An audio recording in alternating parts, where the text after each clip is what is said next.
Hey, welcome back.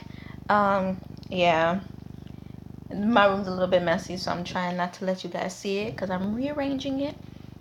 But we back again today for the third time today.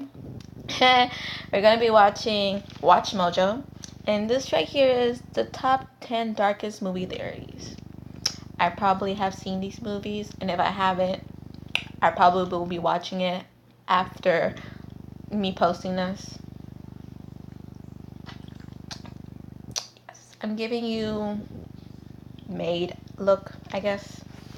But let's get into it. Let me rewind a little bit though. Same way again? Well, we're never watching these films the same way again, that's for sure. Welcome to WatchMojo.com, and today we're counting down our picks for the top 10 darkest movie theories. And if fan theories are your thing, why not check out WatchMojo UK's list on the top 10 Harry Potter fan theories?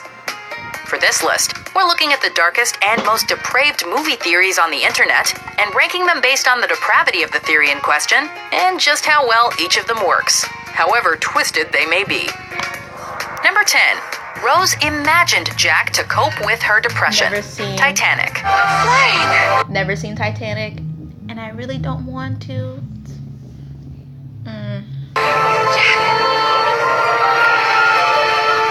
There are a lot of theories circling the web about Titanic, but none are likely as dark as the theory that Rose imagined Jack to cope with her suicidal depression.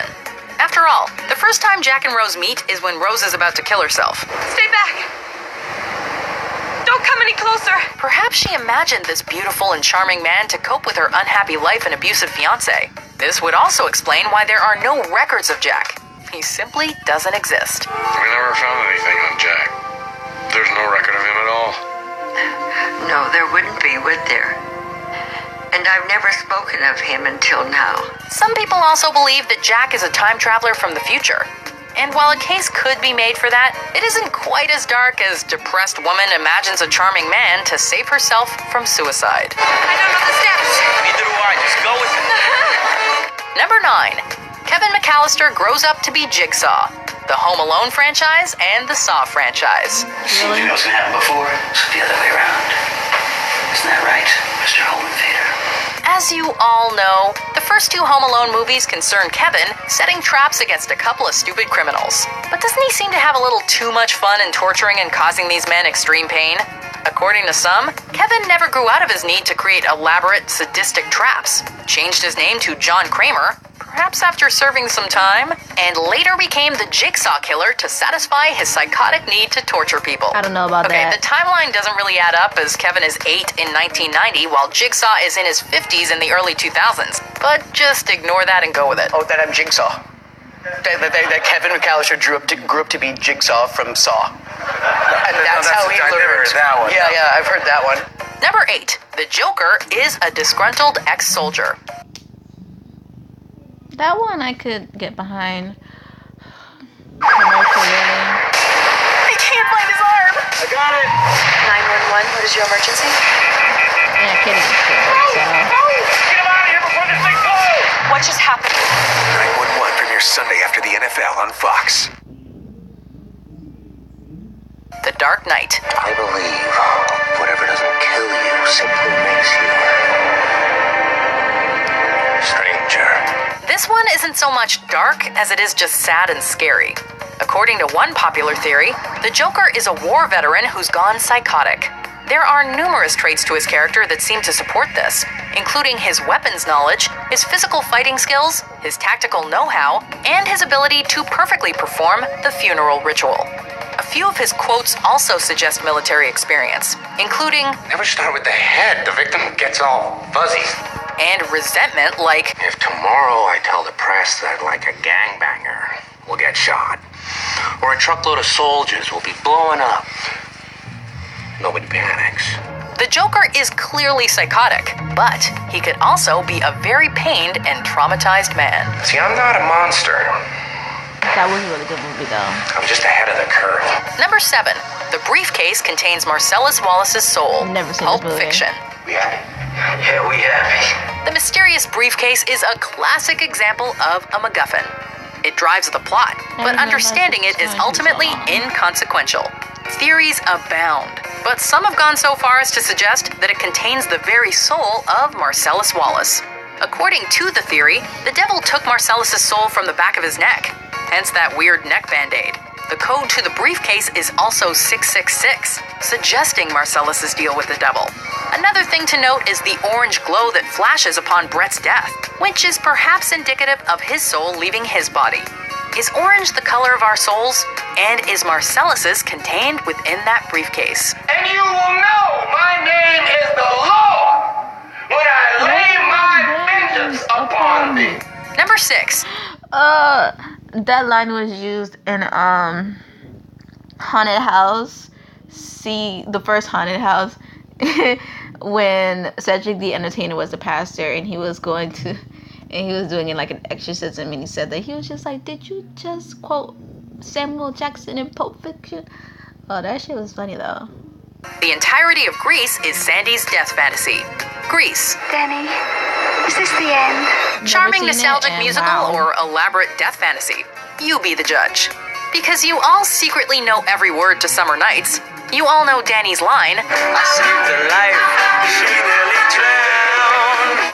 But what if he didn't? According to the theory, Sandy did drown, and the entire movie is a wish-fulfilling fantasy that Sandy's brain plays out as she dies. This certainly helps to explain the weird ending where Danny and Sandy fly away in the car, which can be interpreted as Sandy's final ascent into the afterlife. For those who've always wondered what the deal was with that scene, you've got a possible explanation, just not a very happy one. I've just had the best summer of my life and now I have to go away. It isn't fair. Number 5. Josh killed Heather and Mike. The Blair Witch Project. Josh? Josh! The ending to the Blair Witch Project is already dark, but this theory makes it even darker. Midway through the movie, Josh goes missing, and Heather discovers a bundle of sticks containing bloody clothes and teeth. However, Josh's body is never found, and Heather and Mike continue to hear him screaming, indicating that he is still alive. At the end of the movie, both Heather and Mike are seemingly killed by the Blair Witch. However, it very well could have been Josh who murdered the students, either through possession or of his own free will. The lack of answers is precisely what makes this movie so divisive, inviting this sort of dark what-if interpretation.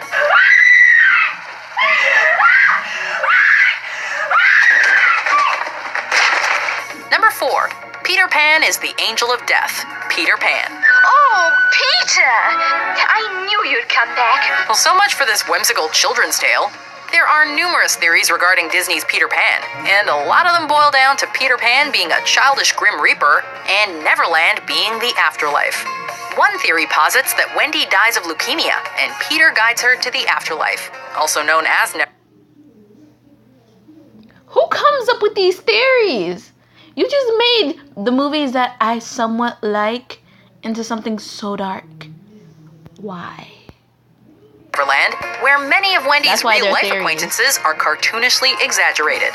Another theory posits that Wendy, John, and Michael all died, were transported to the afterlife by Peter, and met more dead children, also known as the Lost Boys. Why do you think they never grow up? Well, if you died in childhood, you literally can't. Well, I'm certainly proud of you, you blockheads. Number 3. Toy Story 3 is about the Holocaust. Toy Story 3. Come to Papa!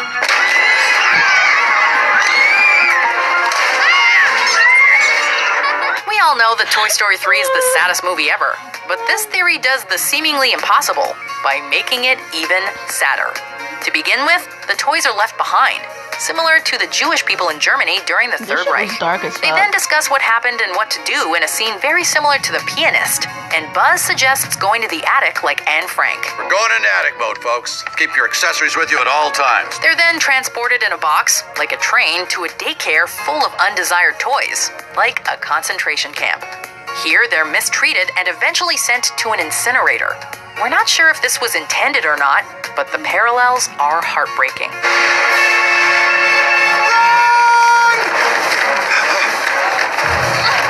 Number 2. Doc Brown was trying to commit suicide. Back Never to the in my life future. have I seen these series. Marty! Marty! You made it! Yeah! Have you ever wondered why Doc was standing in the path of the DeLorean? Well, wonder no more. According to this theory, he was suicidal. Right before sending the DeLorean back in time, Doc laments his many past failings, which speaks to motive. He feels like a failure. It's taken me almost 30 years of my entire family fortune to realize the vision of that day. He's also being hunted by the Libyans, and perhaps plans on killing himself before they can. As Doc sees it, it's a win-win situation. Either the time machine is a success and his work respected, or he dies and is troubled with failure and the Libyans die with him. If so, he fully intended on taking both Marty and Einstein with him. Einstein! Hey, Einstein, where's the dot, boy? Number 1. Willy Wonka's candy is made from dead children. Willy Wonka and the Chocolate Factory. My chocolate! Oh my god. Should I just end this video right now? Should it? This is why it's theories. Like, I need to tell myself, it's theories, it's not true. My beautiful chocolate! Throughout the movie, it's established that Willy Wonka is a candy genius, as his candy tastes far better than his competitors, perhaps indicating a secret ingredient. That secret ingredient? Children! At least according to this theory. Wonka brings children into his factory under the guise of a tour, then rigs his factory into a massive death trap to capture the children. This would explain his uncaring attitude towards the kids' health and safety. Don't just stand there, do something! Help. Please. It would also explain the human-sized pipes and how the boat and Wonka-mobile don't have any vacant seats. Wonka knew the numbers would dwindle because he had every intention of murdering those children and using them for his candy. Stop, don't come back. Do you agree with our picks? Check out these other great clips from WatchMojo and subscribe for new videos every day.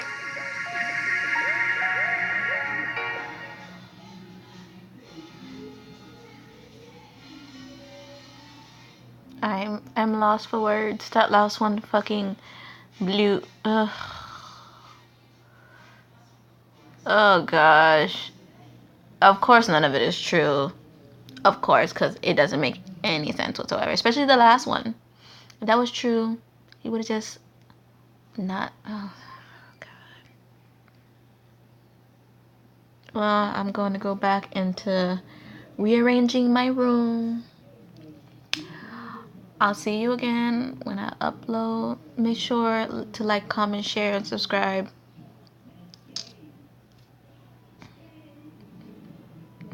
Okay, guys. Bye.